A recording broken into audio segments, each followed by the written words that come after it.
teil ninad punased, mul ka. Tulge, teeme ühe tee. See oli selline väga hea rammestav koolilõpuaeg ja meie olime oma toiduklubiga Muhu saarel. Seal sündis selline nähtus nagu gemaarika.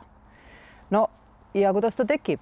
Tekib ikka siis, kui on head sööki ja jooki manustatud, tantsugi löödud, mida muuseas raamatustki näha saab. Ja siis sellises õndsas rammestusseisundis tekkis kellelgi seal seltskonnas mõtet, oi kuulge, et me oleme nii kaua koos olnud, et tahaks ühte retseptiraamatut. Ja üha rohkem hakkas tunduma, et see 10 talve raamat vajab nagu järglast. Et äkki oleks hea, kui oleks nagu värskendus sellele kroonikale.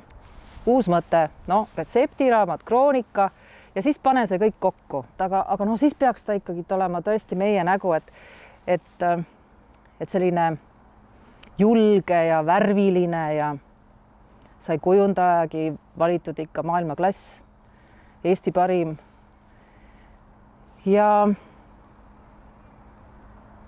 ühel hetkel ei saanud arugi, kui raamatu sisu oli failis ja väljagi trükitud, et vaadata, mitu lehte tuleb ja kas ikka tuleb kokku ruuduformaat, et saaks ilusasti üksteise kõrvale panna. Jah, aga rosin.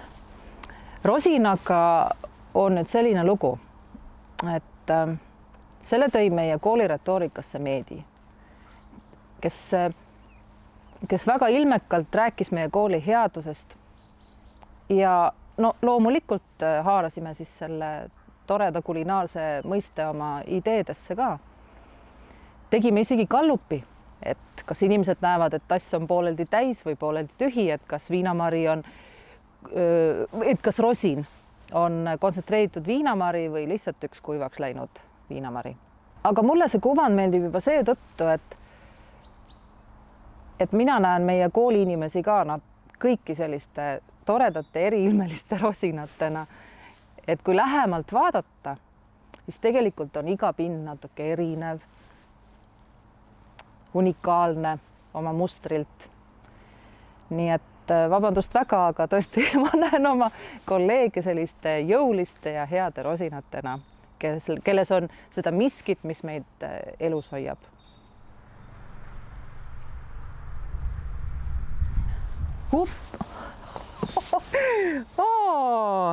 No vot näe, 20 rosinat.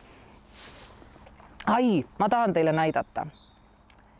Kuna ma olen ju ometigi... No, kas pole koroona ajastule sobiv prohvetlik pilt? Aitäh, Urmas!